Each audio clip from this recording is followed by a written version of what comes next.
बोले मां नगरी के बाहर। बोले क्यों? मेरे से नाराज है, मेरे से रूठा है, मैं मनाऊंगी उसको, ले चल मुझे उसके पास, मैं ले आऊंगी उसको, मैं लाऊंगी तो उसको आना ही पड़ेगा। और भरत हाथी के होदे पर बैठा करके मरुदेवी को ले चला, साथ में मरीचि भी है। और मरीचि देख रहा है मां मरुदेवी को,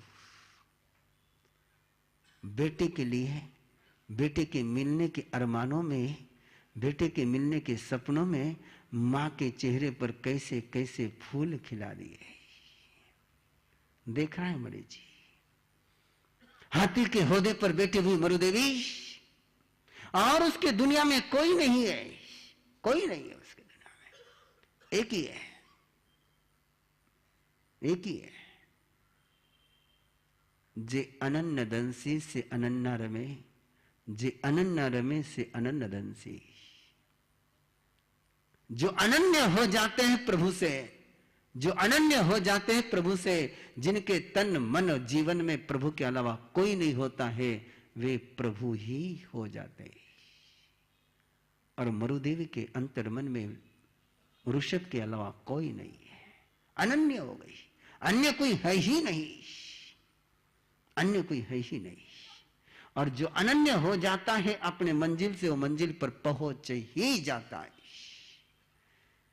और हाथी के होदे पर बैठी हुई मां जब देखती है अपने बेटे को, सिंहासन पर विराजमान बेटे को देखती है, न सिंहासन दिखता है, न छत्र दिखता है, न समोशरण दिखता है, मां को दिखता है तो कौन दिखता है? केवल केवल बेटा दिखता है। और बेटा कौन बन गया है? भगवान बन गया है। बेटा कौन बन गया है? भगवान बन गया है। और बेटे के साथ जुड़ी हुई मां भी भगवान हो गई है। मां मरुदेवी सिद्धा, मां भगवई मरुदेवी सिद्धा। केवल वात्सल्य के रस में भिगते भिगते भिगते भिगते शुक्ल ध्यान की ज्योति जल गई प्रभु के साथ जुड़ करके। और इस युग की सबसे पहले मोक्ष का दरवाजा यहां से किसी ने खोला तो किसने खोला? किसके बल पर?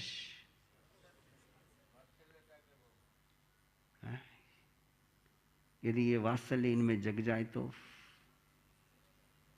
ये वात्सल्य इनमें जग जाए तो ऑपरेशन सेंटर जिंदा रह पाएंगे क्या? इस सदी का सबसे बड़ा अभिशाप यदि कोई है, इस सदी का सबसे बड़ा अभिशाप कोई है तो जो कुतिया नहीं करती है, जो गधी नहीं करती है,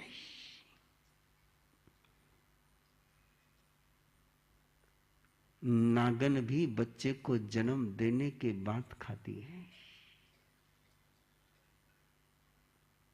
और आदमी की ये मादा बच्चे को जन्मने के पहले ही अबॉर्शन सेंटर में ले जाकर के कत्ल कराती है। इससे बढ़कर के इस सदी का अभिशाप और क्या होगा? जिस भारतीय संस्कृति ने यह सिखाया कि दुश्मन भी शरण में आ जाए तो अभयदान का अधिकारी होता है, दुश्मन भी शरण में आ जाए तो अभयदान का अधिकारी होता है, उस भारतीय संस्कृति का नारा लगाने वाले ये इनकी शरण में आए हुए उस जीव को जन्मने के पहले ही मौत के मुंह में पहुंचाती है।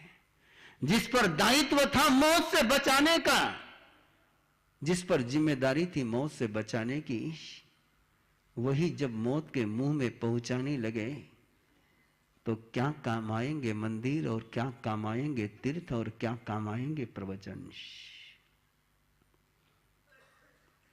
पशु के कत्ल खाने तो शहर के बाहर खुलाते हैं, और आदमी के कत्ल खाने शहर के बीच खुलाते हो। कैसा ये हैवानियत का खेल चला है, कैसा ये हैवानियत का खेल चला है। ये वात्सल्य का पन्ना तुम में जग जाए, वात्सल्य में से मुक्ति मिलती है, वात्सल्य में भगवत्ता का साक्षात्कार होता है, वात्सल्य तुम्हें भगवान बनाता है, वात्सल्य के कारण से तुम भगवान को जन्म देने का सामर्थ्य पाती हो। जन्म कल्याणक के समय में जब 56 दिक् कुमारियां आती हैं, शक्रेंद्र आते हैं, तो तीर्थंकर को पहले प्रणाम नहीं करते हैं। वो पहला प्रणाम नमुथु नमते तीर्थयर माओ याये जग पैव दाये रत्न कुच्ची दारयन कुच्ची धारिये सर्व जग मंगलस चक्षुनय भूयस हिय कारगस मगदेशिनस धन्नासीनम कयथासीनम। वो इंद्र और वो 56 दिक् कुमारियां कहते कि तीर्थंकर माता तुझे प्रणाम है। तीर्थंकर के पहले भी प्रणाम किसको है? तीर्थंकर को जन्म देने वाली मां को है। और देखा मरीचि ने कि इस वैभव का ये प्रभाव, प्रभु का ये आभामंडल, प्रभु की शक्ति, कि प्रभु को देखते देखते कोई प्रभु हो जाए। और देखा मरीचि ने कि भरत राजा अपने सारे अलंकार उतार रहे हैं, अपने सारे आभूषण उतार रहे हैं, अपने सारे शस्त्र उतार रहे हैं। और यहां तो अनाउंस करना पड़ता है कि धर्म सभा में आए हैं तो मोबाइल को ऑफ कर दो। यह अनाउंस करना पड़ता है धर्म सभा में आने वाले लोग ध्यान रखो कि अपने जूते गाड़ी में ही छोड़ करके आओ। परेशानी किसको जाती है? जब जूते आप गाड़ी में छोड़ करके नहीं आते या अंदर छोड़ते हो तो जाते समय बहुत मस्त मजा आती है आपको, एक दूसरे को धक्का बुक्की करते हुए। अरे पहले दिन देख लिया कि वहां जूते रखने में परेशानी होती है, दूसरे दिन आपको कहने की जरूरत क्या थी? समझ जाना था ना कि यहां पर ठोकर लगती है, जरा संभल करके चले, जूते वहां छोड़ने के बजाय अपने गाड़ी की डिक्की में ही रख करके आ जाए। लेकिन वो कहने के बाद भी सुनते नहीं, समझाने के बाद भी समझते नहीं। उनको क्या कहते हैं? सुन करके भी समझे नहीं, देख करके भी परखे नहीं, उनको क्या कहते हैं? नहीं। हाँ, बहुत बुद्धिमान। अरे कोई अच्छी मंजिल प्राप्त करने के लिए स्ट्रगल करो तो समझ में भी आता है, जूते पाने के लिए स्ट्रगल, कमाल हो गई। इतने समझदारियों के नजारे देख करके लगता है कि कितने समझदारों से पाला पड़ा है ना? समझ जाएंगे, है ना? समझ जाएंगे। कोई पैदल तो चलकर आता नहीं, वहां से घर से पैदल तो कोई आता नहीं, और गाड़ी यहाँ ही है। यहां से यहां तक आने के लिए भी नंगे पैर चलने में आपको तकलीफ पड़ती है, और कथा महावीर की सुनने की आ रही हो, है ना? बड़ी गजब, बहुत गजब। थोड़े आपके पाँव की मिट्टी जमीन को लगने दो, इस जमीन की मिट्टी भी जरा आपके पाँवों को लगने दो, तो शायद इसके वाइब्रेशन आपके मन में पहुंच जाए, है ना? थोड़ा सा चेंज करो, ज्यादा नहीं, थोड़ा सा चेंज करो। ये इसमें मुझे कोई तकलीफ नहीं, तकलीफ किसको है? मुझे अच्छा नहीं लगता। मुझे एक बात अच्छी नहीं लगती कि मेरे किसी भी समाज के भाई को, किसी भी श्रद्धालु को माइक पर से कुछ कहना मुझे अच्छा नहीं लगता है। कि सारी दुनिया सुनती है, और वो सुन करके सोचती होगी कैसे ये जैनी है कि इनको जूते कहाँ छोड़ने वो भी कहना पड़ रहा है, उनको ये भी कहना पड़ रहा है कि तुम व्याख्यान के लिए आ रहे हो तो मोबाइल बंद करके बैठो, ये भी कहना पड़ रहा है। ये बाहर लोग सुनते होंगे तो आपके अक्लमंदी पर बहुत नाच करते होंगे। इसलिए मैंने 2 दिन तो सुना और कल समिति वाले को कहा कि माइक पर से बोलना थोड़ा सा अच्छा नहीं लगता, न जाने कितने लोग सुनते होंगे। तो कहीं भी किसी भी धर्म सभा में जाओ तो इन बातों का जरूर ध्यान रखना है, जरूर ध्यान रखना। मरीचि ने देखा भरत को आभूषण उतारते हुए, मरीचि ने देखा अलंकार उतारते हुए, मरीचि ने देखा शस्त्रास्त्र उतारते हुए, और पूछा उसने अपने पिता से, पूछा वो अपने पिता से, इतने कौतुक से, इतने नाज से जिनको तुमने पहना था, इतने नाज से जिनको पहना था, उनको क्यों उतार रहे हो, उनको क्यों उतार रहे हो? और कहा भरत ने मरीचि को, कहा भरत ने मरीचि को, प्रभु के चरणों में जाना है तो इनसे रिश्ता तोड़ना ही पड़ेगा, प्रभु के चरणों में जाना है तो इनसे रिश्ता तोड़ना ही पड़ेगा, प्रभु के चरणों में इनको लेकर के पहुंचा नहीं जा सकता है। और मरीचि ने तो वैभव देखा, वैभव देखा कि जिसके सामने भरत का वैभव फीका हो गया, फीका हो गया कि नहीं, अब तो अपने को शक्तिशाली भी नहीं बनना, अपने को चक्रवर्ती भी नहीं बनना, अपने को बनना तो क्या बनना, बस जिसके सामने भरत भी मत्था नवाए वही बनना है। बेटा तुम्हारे से सीखता है, तुम्हारे बोलने से नहीं सीखता है, बेटा तुम्हारे से सीखता है, तुम्हारे बोलने से नहीं सीखता है, तुम जो सिखाते हो वो नहीं सीखता है, तुम जो सिखाते हो वो नहीं सीखता है, तुम जो जीते हो वो सीखता है। बड़े सुंदर दृश्य होते हैं हमारे यहाँ पर। उस समय मैं कुछ नहीं बोलता हूं, यहां पर बोलने के लिए खुला हूं। बेटे को लेकर के आते, पोते को लेकर के आते और स्वयं ऐसे ही खड़े रह करके मथन वंदा में करते हैं और बेटे को कहते कि पग माते माथो रख महाराज, वो बेटे उठने देखे नहीं यूज करे, अरे पग माते माथो रखना। अब हाथ में कुछ नहीं बोलता कि उसने दादा को देखा है कि सीधे सीधे खड़े रह करके, अब दादा यदि सीधे सीधे खड़े रहेंगे तो पोता किस लिए माथा रखेगा ऊपर। लेकिन दादा की बड़ी कमाल होती है, बड़ी कमाल होती, पिताजी की भी बड़ी कमाल होती है। वो झुकते नहीं लेकिन बेटे को जरूर झुकाना चाहते हैं, और बेटा झुके नहीं तो फिर वो रोता है, और रोते रोते भी उसको पहले झुकाए बिना तो चैन मिलेगी नहीं। फिर मैं उस बच्चे को पास में लेकर कहता हूं, भैया जब तक तू झुकेगा नहीं तब तो उनको चैन मिलेगी नहीं, उनकी चैन मिलने के लिए तू झुक जा। क्या और यदि दादाजी ने आकर के पहले ही पांव पर मत्था रख दिया तो पोते को कहना पड़ेगा कि पग पर मत्था रखना चाहिए। लेकिन बड़े होशियार हो आप लोग, सिखाने में माहिर हो और सीखने से इनकार है। बेटा तुम जो कहते वो नहीं सीखता, बेटा तुम जो जीते हो वो सीखता है। भरत ने बलशाली का सत्कार किया तो मरीचि के मन में बलशाली बनने की भावना जन्मी। भरत ने बलशाली का सत्कार किया तो भरत के मन में बलशाली बनने की भावना जन्मी। धर्म सभा में जब सत्ताधीश का सत्कार होता है तो धर्म सभा में आने वाले जवानों के मन में भी वही बनने की भावना जन्मती। धर्म सभा में संयमी का सम्मान होगा, धर्म सभा में श्रद्धा का सम्मान होगा, धर्म सभा में समर्पण का सम्मान होगा, तो देखने वालों के मन में भी वही बनने की भावना जन्मेगी। इसलिए बहुत कठोरता से नियम निभाता हूं, बहुत कठोरता से नियम निभाता हूं कि धर्म सभा में न सत्ताधीश का सम्मान न धनवान का सम्मान। धर्म सभा में सम्मान है तो केवल ज्ञान, दर्शन, चरित्र, संयम और तप का। बखान के मैसेज तो कानों में जाकर के कब भूल जाएंगे पता नहीं।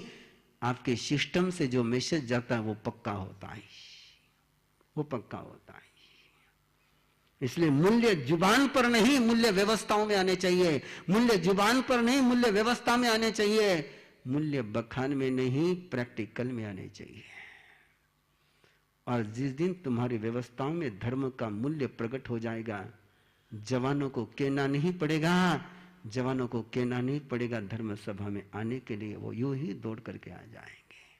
जब वो देखते हैं धर्म सभा में आकर के भी, जब देखते हो धर्म सभा में आकर के भी, या तो नाम धर्म सभा का है, बोलबाला धन और सत्ता का है। जब देखते हो धर्म सभा में आकर के भी कि नाम तो धर्म सभा का है और बोलबाला सत्ता और संपत्ति का है, तो कहते उसके लिए तो शेयर मार्केट बहुत बढ़िया है, उसके लिए यहाँ आने की जरूरत क्या है। राजनीति के ही खेल खेलने हैं, राजनीति के खेल ही खेलने हैं, तो सत्ता के गलियारे बहुत बड़े हैं, उसके लिए धर्म के गलियारों में आने की कोई जरूरत नहीं है। इसलिए युवकों को यदि धर्म से दूर किसी ने किया है, युवकों को यदि धर्म से दूर किसी ने किया है, तो न मोबाइल ने किया है, न टीवी ने किया है, न आज की भौतिकता ने किया है, उनको ये सत्ता के और संपत्ति के दलालों ने धर्म से दूर किया है। जिस दिन धर्म सभा से और धर्म साम्राज्य से ये सत्ता और संपत्ति के दलाल दूर हो जाएंगे, उस दिन जवान दौड़े दौड़े धर्म सभा में आना शुरू कर देंगे, और कोई ब्रैकेट नहीं है और कोई रोकने वाला नहीं है। और जाकर के नजारा देखना हो तो देखिए, पंजाब में राधा स्वामी सत्संग अभ्यास के पास जाकर के देखिए, हजारों लोग जाते हैं, लाखों लोग जाते हैं, एक आस्था के साथ जाते हैं और वहां बहुत प्रेम से जुड़ते हैं, क्योंकि वहां केवल धर्म की बात ही नहीं है, व्यवस्था भी धर्म की है। और मरीच ने देखा, बलशाली का सम्मान किया भरत ने, बलशाली का सम्मान किया भरत ने, तो मरीचि के मन में सपना जन्मा था कि मुझे बलशाली होना है। बलशाली ने सम्मान किया भरत का, बलशाली ने सम्मान किया भरत का, तो मरीचि के जन्म में सपना जन्मा था मुझे भरत चक्रवर्ती बनना है। और जब चक्रवर्ती ने सम्मान किया तीर्थंकर का, तो मरीचि के मन में सपना जन्मा तीर्थंकर होने का है। और मरीचि ने उस वैभव को पाने के लिए दीक्षा ली, और दीक्षा लेते ही प्रभु से जाकर के पूछा कि प्रभु ये कैसे मुझे मिल सकता है? क्या पूछा? हाँ, अरे सपने भी देखने तो ऐसे देखने कि आसमान छोटा हो जाए, है ना? आप तो सपने भी ऐसे देखते हो कि इससे झोपड़ी भी बड़ी नजर आती है। अरे सपने देखने में क्या कंजूसी यार, है? सपने देखने में क्या कंजूसी है? सपने देखो तो ऐसे देखो कि एक जन्म नहीं, 2 जन्म नहीं, 25 जन्म उस सपने को पूरे करने के लिए लग जाए तो भी कम है। ऐसा सपना क्या देखना कि जो सुबह देखा और शाम को पूरा हो गया। वो तो घास है, वो तो क्या है? घास है, सुबह बोया और शाम को पनपा, वो घास है। तीर्थंकर का बीज बोलो मन के अंदर, ऐसा सपना बोवा, ऐसा सपना देखो, ऐसे अरमान संजो कि तुम्हारे एक अरमान पूरे होने में नरक के जीव भी सुखी हो जाए। और मरीचि ने वो सपना देखा और प्रभु से पूछा कि मुझे सपना सच करना है। और प्रभु ने रास्ता बताया, तपस्या कर ले, संभव नहीं। ज्ञान ध्यान कर ले, मुश्किल है। प्रभु भक्ति कर ले, आसान है। और प्रभु ने समझाया, प्रभु ने समझाया, भक्ति करने का अर्थ होता है आसक्ति से रिश्ता जोड़ना। भक्ति करने का अर्थ होता है पोजीशन से डाइवर्स लेना है। डिवोशन नो ऑप्शन, जिसमें ऑप्शन नहीं होता वो डिवोशन होता है। जिसमें पोजीशन की भावना समाप्त हो जाती है वहां भक्ति जन्मती है। जब तक अधिकार की भावना है तब तक भक्ति का पाखंड है। अधिकार की भावना जब समाप्त होती तब भक्ति की गंगा अंतर में बहती है।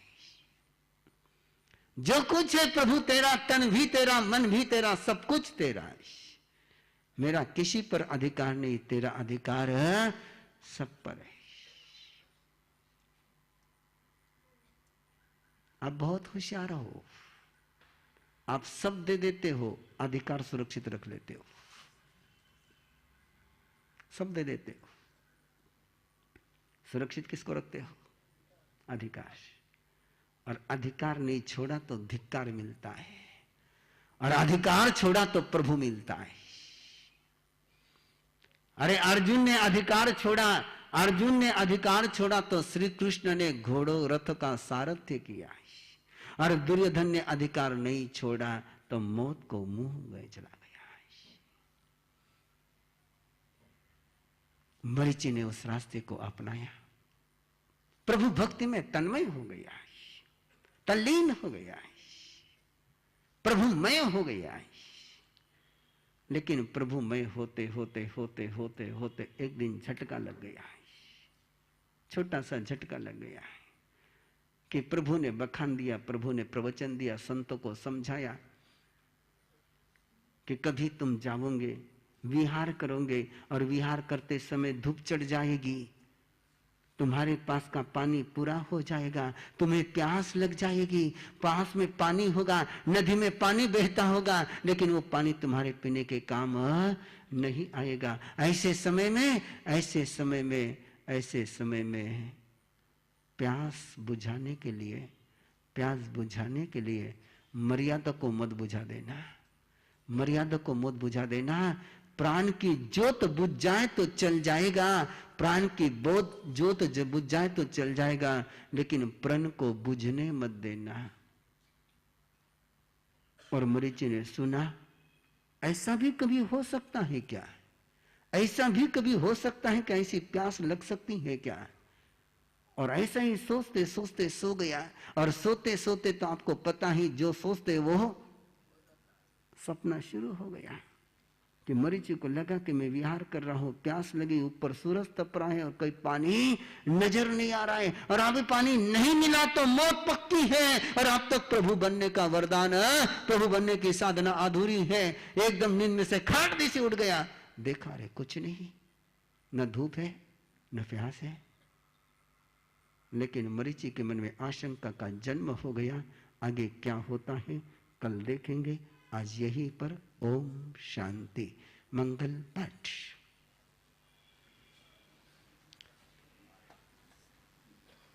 चत्तारि मंगलम अरिहंता मंगलम सिद्धा मंगलम साहु मंगलम केवली पन्नतो धमो मंगलम।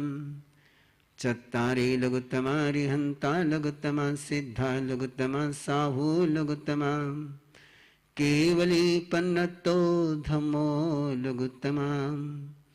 चत्तारि शरणं पवज्जामि अरिहन्ते शरणं पवज्जामि सिद्धे शरणं पवज्जामि साहु शरणं पवज्जामि।